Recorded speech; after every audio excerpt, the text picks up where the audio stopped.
అక్క వచ్చిన కాంచి మేమైతే బయటకే రాలేదు. వీక్ డేస్‌లో ఎలాగో అవ్వదు కదా! వీకెండ్స్‌లో అన్నా బయటకొద్దాం కదా! అలాగని చెప్పి ఈరోజైతే బయటకొచ్చాం. అలా కొంచెం షాపింగ్ అయితే చేసాము తినడానికి మ్యాగీ అది. అక్కడి నుంచి చాట్ తినడానికైతే వచ్చాము. అక్క అయితే కచోడీ చాట్ అయితే ఆర్డర్ పెట్టింది. మేమది చూస్తూ మా అక్క అంటుంది, "హైదరాబాద్‌లో ఇలా చేయరు వేరేగా చేస్తారు" అలాగని చెప్పి అన్నది. నేనైతే నర్సీపట్నంలో ఇలానే చేస్తారు అలాగని కాసేపు అలా ఫన్ చేసుకున్నాము. ఇంకా అలాగా ఈలోపు మా చాట్ అయితే మాకిచ్చేశారు. టేస్ట్ అయితే చాలా బావుంది.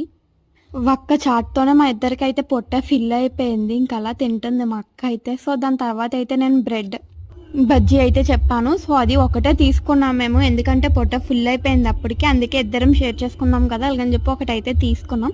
సో, ఇది కూడా టేస్ట్ చాలా బావుంది. ఇంత తిన్నాక డ్రింక్ తాగకపోతే బాగోదు కదా! అలాగని చెప్పి అలా బేకరీకొచ్చి డ్రింక్ తాగేసి అయితే ఇంటికెళ్తున్నాము. కానీ మా అక్క అక్కడ షాప్ దగ్గర ఫోన్ మర్చిపోయింది. మళ్ళీ వాళ్ళ ఫ్రెండ్‌కి కాల్ చేస్తే వాళ్ళు తీసుకొచ్చారు. అయినా